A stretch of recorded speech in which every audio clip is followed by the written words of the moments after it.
عسلامة، اللهم صل وسلم وبارك على سيدنا محمد صلى الله عليه وسلم. اليوم باش نطيبوا مع بعضنا رز بالشوابي أو بالصوبيا كيف ما يقولوا في ولايات خارج صفاقس. حاجة بنينة على الآخر، كما تشوفوا كل كعبة مفركة على الأخرى مش لاصقين بعضهم. خذينا تقريبا على كل شخص مغرفة زيت، وزدناهم مغرفة صغيرة قهوة ملح، مغرفة صغيرة فلفل كحل، مغرفة كبيرة كركم، مغرفة كبيرة زيتها كيف كيف فلفل أحمر، شوية على راس المغرفة راس حانوتة ولا احنا نسميوه عود قرنفل مهرس بالمهريز، مغرفة ونص كبيرة طماطم حكة. دونك ونحركو ديما باش التوابل تتجانس وتدخل في الزيت. تويكا نص مغرفة هروس، نجمو اذا نتوما ما تحبوش حر تنحي الهروس وتزيد شوية فلفل احمر، في الفلفل الاحمر اللي يكون معناها زينة.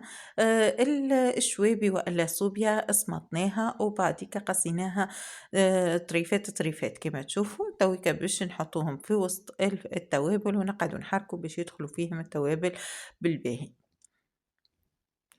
باهي تويكا باش نزيدو شوية حمص مبلول وتقريبا 3 ولا 4 سنون ثوم مبروشين معناتها، وراس بصل مقطع جويد. ونقعدو نحركو زادا ديما باش الكلهم يدخلوا في وسط معناها التوابل تدخل في وسطهم. توا بالنسبة للرز غسلته 3 فام، على كل شخص عملت كاس 100 مليلتر، 100 مليلتر، عرفتوا هيك الكاس ديوراليكسا. انا عملت على كل شخص هكاك ووفيت شوية، احنا 5 اشخاص، عملت تقريبا 6 كيسان. به وحركت مليح كما نشوفوها. توا ناخذوا الكسكاس متاعنا المقفول، توا كان الماء يغلي فيه الكسكاس باش نحطوا فيه هذوما الفراشط باش يسهلوا عملية الطبخ، باش يجي الحرارة متجانسة معناها تمشي تحت الروز ويطيبوا بشكل أسهل. باهي تويكا باش نصبوا الروز متاعنا في وسط الكسكاس، وبعد كده نهزوا الكسكاس فوق المقفول ونغطيوه، واشك فوا كل فترة وفترة نحركوا الروز متاعنا ونسقيوه بشوية ماء كما تشوفوا هكايا. انا تقريبا سقيته مرتين ولا 3 بالماء ونحرك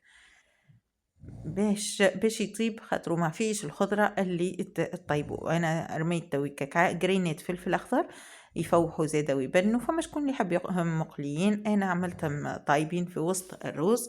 تويكا كيما تشوفوا الرز متاعنا كل كعيبة وحدها باش نحولوه في إناء التقديم كيما تشوفوا تويكا. إذا عجبتكم الوصفة ما تنسوش باش تحطوا لنا قلب وتحطوا لنا تعاليق تقولوا لنا كيفاش طيبوه.